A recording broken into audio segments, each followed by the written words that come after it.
ഇപ്പൊ ഞാൻ ഉപയോഗിക്കാറില്ല, ഞാനിപ്പോ ഫ്ലാറ്റിലായതുകൊണ്ടിട്ട്. അതെനിക്ക് മനസ്സിലായിട്ടോ. ഇവിടെ മറ്റേ ഉപയോഗിക്കാത്തൊരു സ്മെല്ലുണ്ട്. അല്ലെങ്കിൽ ഞാൻ ഫുൾ ടൈം ഇവിടെ ഇരിക്കും. ഞാനിവിടെ ഉള്ളപ്പോ ഈ റിപ്പീറ്റ് മോഡിൽ റിപ്പീറ്റ് അടിച്ച് കാണുന്ന ഒരു സിനിമ വെച്ച് ഏതാ പറയാ? Goodfellas. Goodfellas. അങ്ങനെ ഗാങ്സ്റ്റർ പരിപാടികളില്ലേ, Pulp Fiction, Goodfellas, Raging Bull, അങ്ങനെ മാർട്ടിൻ സ്കോർസെസിയുടെ അങ്ങനെ സിനിമകളാണ് കൂടുതലും. Quentin Tarantino. അത് രണ്ട് കാര്യങ്ങളാണ്. ഒന്ന് ഭയങ്കര പെർഫോമൻസ് ഓറിയന്റഡ് ഫിലിംസ് ആണ് ഇത് മുഴുവൻ. പിന്നെ ഗാങ്സ്റ്റർ പരിപാടിയാണ് സംഭവം. ഞാൻ മുഴുവൻ ഈ തമാശയും ഫീൽ ഗുഡ് പരിപാടിയൊക്കെയാണ് ചെയ്യണമെങ്കിലും ഞാൻ കാണുന്നതും എനിക്ക് ചെയ്യാൻ താല്പര്യമുള്ളതും ഭയങ്കര തമാശയായിരുന്നു. ഫീൽ ഗുഡ് എന്നൊക്കെ പറഞ്ഞാൽ അജാതി ഫീൽ ഗുഡ്. ചുരുളിയും മാലിക്കും അതിന്റെ ഇടയില് സംഭവിച്ചു. ഞാൻ ഇപ്പോഴും ചെയ്യാൻ ആഗ്രഹിക്കുന്ന ഫിലിംസ് അങ്ങനത്തെയാണ്. കുറച്ചും കൂടി പെർഫോമൻസ് ആസ് ആൻ ആർട്ടിസ്റ്റ്. അതല്ല, ഈ കുറച്ചും കൂടെ ആക്ഷൻ ഓറിയന്റഡ് പരിപാടി, അടി ബഹളം, വയലൻസ് ഒക്കെ ഉള്ള പടങ്ങളാണ്.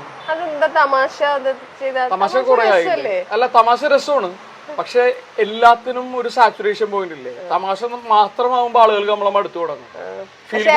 റോൾ മോഡൽസ് അല്ലേ, റോൾ മോഡൽസിലും മറ്റേ പെണ്ണാണാൻ നടക്കുന്ന റോള്, അതൊക്കെ ഭയങ്കര രസമാണ്. അതിപ്പോഴും അത് ഈ റീൽസിൽ ഭയങ്കരമായിട്ട് ഓടുന്നുണ്ട്. ഭയങ്കര രസമാണ്. മോഹൻകുമാർ ഫാൻസ് ഒക്കെ ഇങ്ങനെ റീൽസ് മെൻഷൻ ദാറ്റ് കോഴി ഇൻ യുവർ ഗാങ് എന്നൊക്കെ. അത് പക്ഷെ എന്തൊരു നാച്ചുറലാന്നറിയോ, ഭയങ്കര നാച്ചുറലാ ശരിക്കും. ആക്ച്വലി ഇല്ലേ, കോളേജിലൊക്കെ പഠിക്കുന്ന സമയത്ത് what kind of a college student were you? ഞാൻ ഭയങ്കര അണ്ടർഡോഗ് ആയിരുന്നു. കോളേജിൽ ഞാൻ കൈൻഡ് ഓഫ് ഓക്കെ ആയിരുന്നു. കൈൻഡ് ഓഫ് ഓക്കെ എന്ന് പറഞ്ഞു കഴിഞ്ഞാൽ കോളേജിൽ എന്തെങ്കിലും ഇലക്ഷനൊക്കെ നിന്ന് ഒരു ഓക്കെ പരിപാടിയായിരുന്നു. പക്ഷെ ഇന്നത്തെ പിള്ളേരുടെ പോലെ അങ്ങനെ ഒരു പ്രേമൊന്നും ഉണ്ടായിട്ടില്ല. ഇപ്പൊ ഞാൻ ആലോചിക്കും ഞാൻ എന്ത് മണ്ടനായിരിക്കും എന്നുള്ളത്. അത് പ്രേമം ആരോടെങ്കിലും തോന്നിയാൽ കൂടി അത് പോയി പറയാനോ എക്സ്പ്രസ് ചെയ്യാനുള്ള ഗട്സ് ഒന്നും ഉണ്ടായിരുന്നു. പക്ഷെ കോളേജായിരുന്നു ബെറ്റർ. പിന്നെ അത് കഴിഞ്ഞ് FTIയിൽ പോയി, പിന്നെ കാര്യങ്ങൾ മാറി. പിന്നെ നമ്മള് അവിടെയും പ്രേമൊന്നും ഉണ്ടായിട്ടില്ല. അവിടെ ഒരു അല്ലറ ചില്ലറ പ്രേമൊക്കെ ഉണ്ടായിരുന്നു. ഡിഗ്രി ടൈമിനാണല്ലോ അതൊരു വേറെ ഒരു കാലഘട്ടമാണ്. അതാണ് ഞാൻ പറഞ്ഞത്, your childhood was A life. അതൊക്കെ എൻജോയ് ചെയ്യണ്ടേ? നടന്നില്ല. നോക്കട്ടെ, കൊറേ ബാൽക്കണി സ്പേസസ് ഉണ്ട് വീടിന്. ഇത് രക്ഷപ്പെടാൻ കാരണം കൊറോണ ടൈമിലാണ് എനിക്ക് യൂസ് വന്നത്. അല്ലെങ്കിൽ നമ്മള് ഇത്ര ഇവിടെ വന്നിരിക്കലൊന്നും. കൊറോണ ടൈമിൽ എല്ലാ വൈകുന്നേരങ്ങളും ഞങ്ങൾ ഇവിടെ. ശരിയാട്ടോ, നല്ല സ്പേസാ. ഇതിന്റെ ഈ ഫ്രണ്ടിൽ കാണുന്ന ഇതെന്താ ഈ ബിൽഡിംഗ്? Navy quotation. ഞാൻ ഇതിനു മുമ്പ് ഒരു കാര്യങ്ങൾ ചോദിച്ചപ്പോഴും വിനയ ആറ്റിറ്റ്യൂഡ് കാണിച്ചിട്ടില്ല. പക്ഷെ ഒരു കാര്യം ചോദിച്ചപ്പോ കാണിച്ചു. എന്താന്ന് പറയാമോ? പാട്ട് പാടാൻ പറഞ്ഞു. എക്സാക്ട്ലി. ഇപ്പൊ ഇതിന്റെ അകത്ത് ഒരു നല്ല ബ്യൂട്ടിഫുൾ ഭയങ്കര വില്ലേജ് ഫീൽ ഉള്ള ഒരു പാട്ട് ഇറങ്ങിയിട്ട്. പാടുക.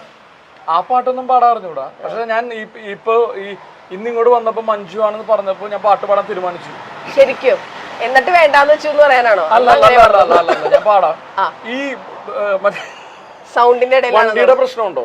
ഇല്ല, നമുക്ക് അപ്പുറത്തോട്ട് പോവാം. നല്ല സൗണ്ട് പ്രൂഫിൽ പാടാലോ. ഞാൻ പാടാം. പച്ചപ്പും പാടും. ചിരിപ്പിക്കോടോ? ഇല്ല. എന്താ പ്രശ്നം അറിയാം മഞ്ജു? എല്ലാരും തുറന്നു പറയുന്നോണ്ടിട്ട് വിചാരിക്കരുത്. അല്ല, ഞാൻ പാടാൻ വേണ്ടി വരുമ്പോ അനാവശ്യമായിട്ടുള്ള ശബ്ദങ്ങൾ, രൂപഭാവങ്ങൾ പുറപ്പെടുവിക്കരുതെന്നല്ലേ? ഒരിക്കലും ഇല്ല. പാട്. ആ ഫസ്റ്റ് നോട്ട് തെറ്റിയാ പിന്നെ പാടാൻ പറ്റുള്ളൂ.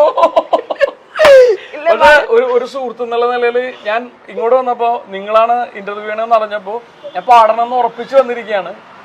എന്നെ പാടണ്ടെന്ന് പറയുന്ന ഒരു തീരുമാനത്തിലേക്ക് എത്തിക്കരുത്. അതെനിക്ക് പറയാനുള്ളൂ. കണ്ടോ, ഇപ്പോഴും എന്നെ ചിരിപ്പിക്കുന്ന എന്റെ മുമ്പിൽ ഇത് മുഴുവൻ പറഞ്ഞ ഞാൻ ചിരിക്കില്ലേ? ഇല്ല, പാട്.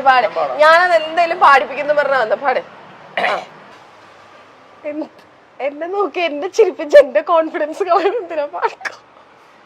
എനിക്ക് മനസ്സിലാകുന്നില്ല, ഒരാൾ ഇത്ര അടുത്തിരുന്നിട്ട് ചിരിച്ചു കഴിഞ്ഞാൽ നമുക്ക് പാടാൻ പറ്റും. ഞാൻ പുറകോട്ട് നീങ്ങിക്കാം. പാട്. ഞാൻ ചിരിക്കുന്നില്ല. മഞ്ജുവിന് വേണ്ടിട്ട് വേതാളം പോലെ കൂടെ തുടരുന്ന ശാപൊന്നും പാടരുതിട്ടോ. മഞ്ജുവിന് വേണ്ടിട്ടെന്നൊക്കെ പറഞ്ഞിട്ട്.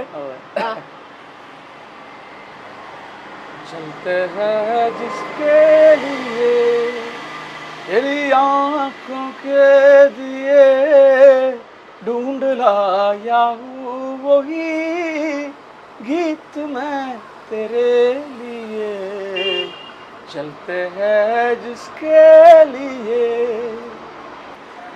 दिल में रख लेना इसे हाथों से ये टूटे ना कहीं गीत नाजुक है मेरे शीशे से भी टूटे ना कहीं दिल में रख लेना इसे हाथों से ये छूटे ना कहीं गीत नाजुक है मेरे शीशे से भी टूटे ना कहीं गुनगुना लूंगा वही गीत मैं तेरे लिए चलते हैं जिसके लिए तेरी यादों के दिए ढूंढ लाया हूँ वही गीत मैं तेरे